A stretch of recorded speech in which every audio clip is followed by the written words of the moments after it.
Jeremiah 29:11. For I know the plans I have for you, declares the Lord.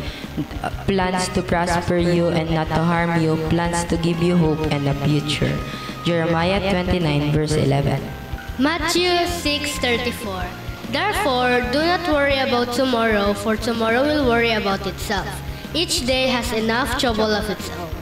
Matthew 6:34.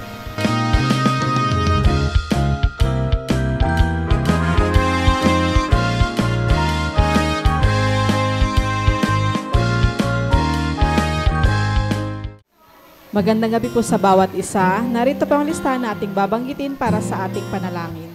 Pastora Stella Jeronimo, Pastor Ted Riba and Family, Pastor Nael Tongka and Family, Pastor Jelly Dalagit, Pastor Rone and Sister Leonie, Reynosa Family, Pastor Jun Jeronimo and Family, Pastor Samuel Montegodo, Nana Nemen, Sister Neneng, Sister Blancy, Baby Muding Mijares and Family, Sister Judith, Brother Chris and Brother NC, Sister Jenaline Katrina Concept and Kyle Valiente, Marinas Family, Sister Christina and Sister Jessica Yamsuan, Sister Edna and Sister Abigail Marquez, Buatis and Bartolome Family, Nana Yole and Family, Pastor Larry and Sister Glenda Pontillas, Carizo Family, Brother Ronald Benaventura and Family, Sister Raquel Benaventura, Brother Jojo, Sister Marivic and Sister Neche Jiran, Sister Trisha, Trixie and Tristan Larisma, Sister Isang Constantino, Cabales Family, Brother Rod, Sister Anna and Sister Praise de los Santos, Sister Cherry Arzala, Sister Orpha, Sister Sharon and Sister Nympha,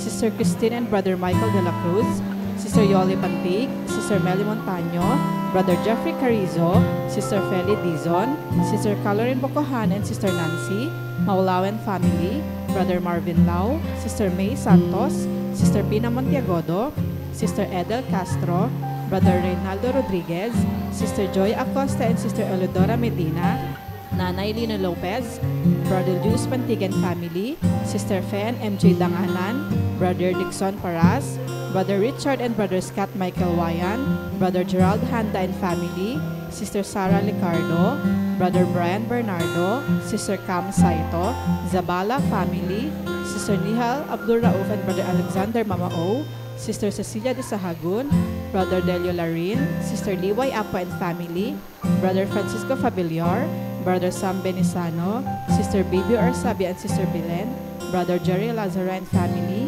Sister Zea Callejo, Brother Vic Gutierrez and Family, Brother Francisco Senon, Baby Gavin Manzulim, Sister Lani Ramos, Sister Janet Abuel, Sister Hilary Ann Abuel, Baby Julian Chris Alfante, Sister Crescencia Ramos Rico, Nanay Gloria, Pastor Hener Ado, Brother Richard Elima, Brother Michael Tailo, Brother Ishmael and Brother Joaquin Ong, Baby Penelope Jane Leoncio, Brother Juanito Ramos, Sister Joan Mayra Gusante, Brother Paul Anthony Gutierrez and Family, Sister Filomena Tugade, Sister Madeline Napalang, Sister Mary Beth Balahadia, Brother Leo Garcia, Sister Jennifer Lat, Brother Jonathan Binuya, Sister Susan Lopez, Attorney Carlos Borja Jr., Sister Aida Cruz de Leon, Brother Reynaldo Moreno and Family, Sister Jean Baby China and Baby China Antolin, Brother Nelson and Sister Vivian Pabigayan, Sister Julieta Gutierrez,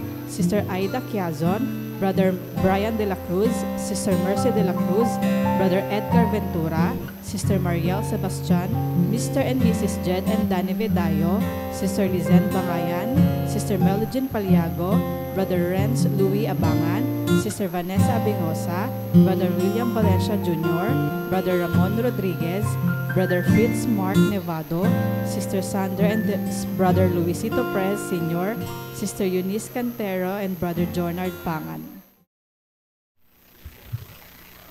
Magandang gabi po sa inyo, mga minamahal kong mga kapatid.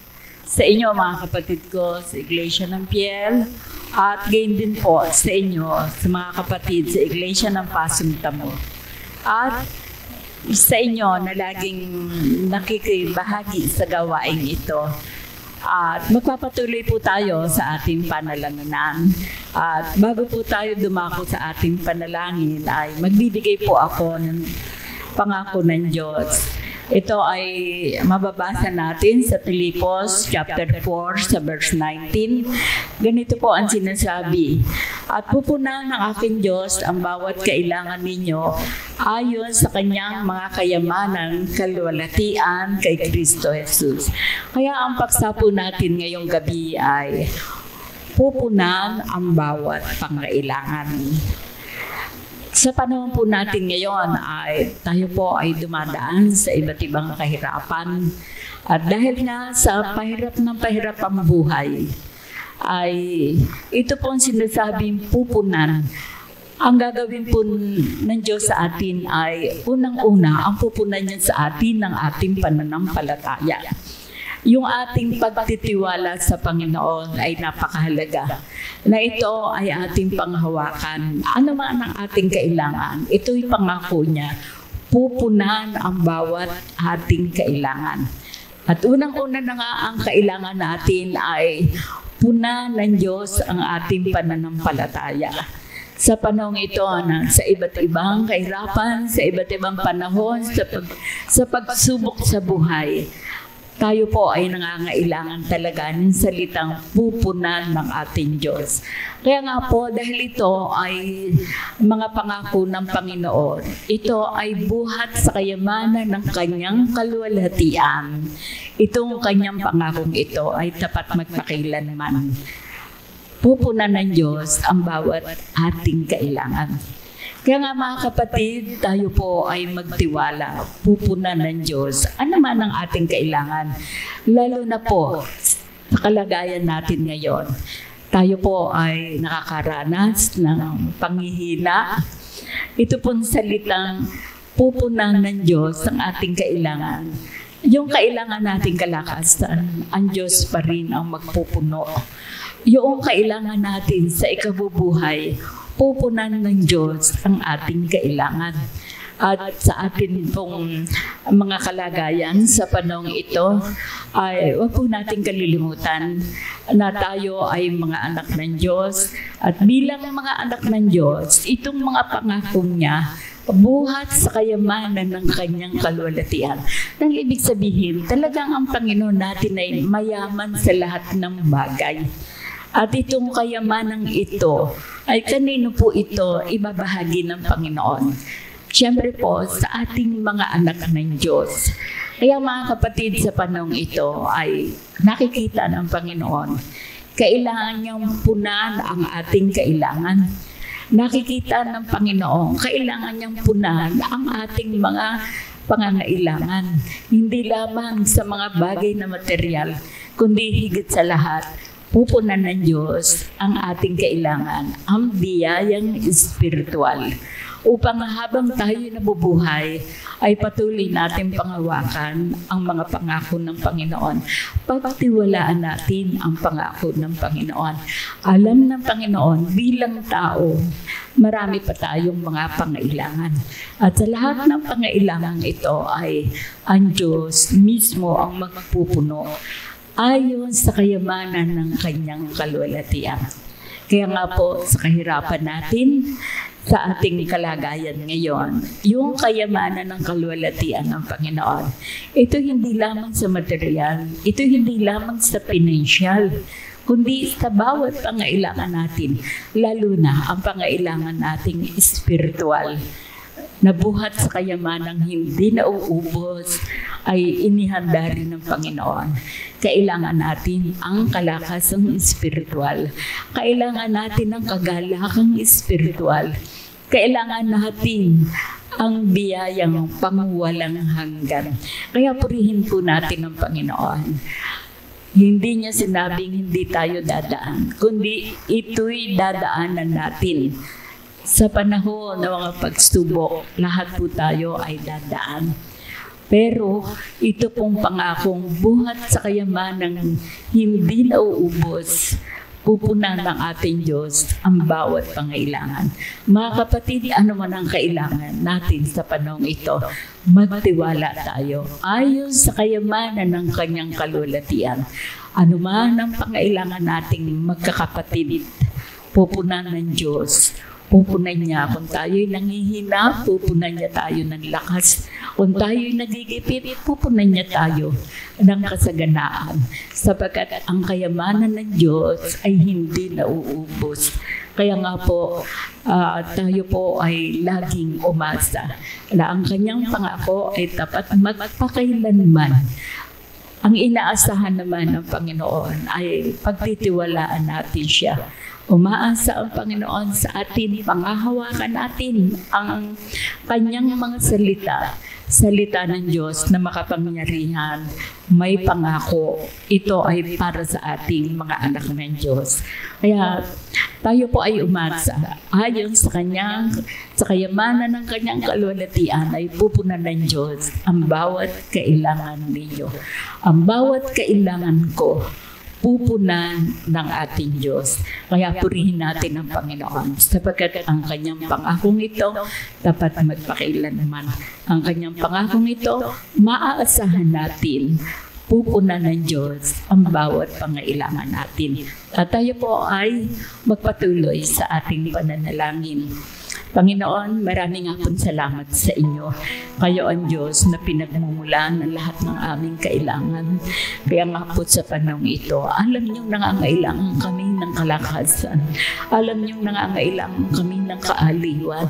Alam niyong nangangailangan kami ng mga bagay na aming kailangan sa araw-araw. Kaya nga po, Ama, tulungan niyo kaming magkakapatid. Dagdagan pa ninyo ang aming pananampalataya upang hindi kami tumingin sa mga suliranin namin sa buhay, kundi sa inyong salita na may pangako ang pag-asa namin sa buhay na ito, pag-asa namin sa buhay na walang hanggan. Pagpalain niyo ang aming mga kapatid, mga kapatiran sa Iglesia ng Piel. Sila man ay nakakaranas ng iba't ibang kahirapan at tulungan niyong magkaisa kaming panghawakan namin ang inyong mga pangako. Ayon sa kayamanan ng inyong kalwalhatian, pupunan niyo ang bawat pangailangan.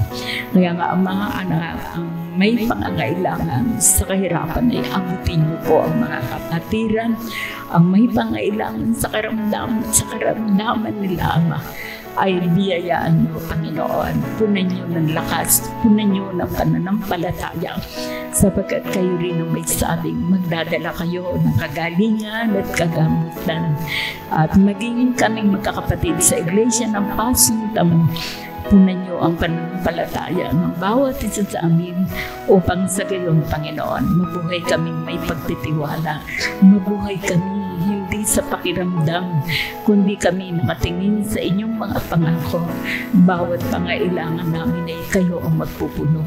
Kaya nga, Ama, ang lahat po ng pangailangan ng mga kapatiran, spiritual, material, financial, ay aming pangahawakan, pupunan niyo ang bawat pangailangan namin, sapagkat kayo na aming Ama, tapat sa lahat ng inyong mga pangako.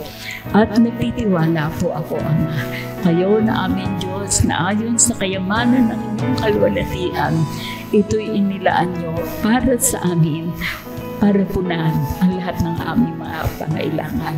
Ama, maraming pong salamat. Purihin po ang dakilang katapatan ninyo. Purihin ang dakilang pag-ibig ninyo. Purihin ang dakilang kapangyarihan ng inyong banal na pangalan, katugunan ng lahat ng aming mga pangailangan. Ama, lahat ito ay aming hinihingi, ipinagpapasalamat sa pangalan ni Jesus. Amen.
makilala ka ng lahat. Dapat nga lang makilala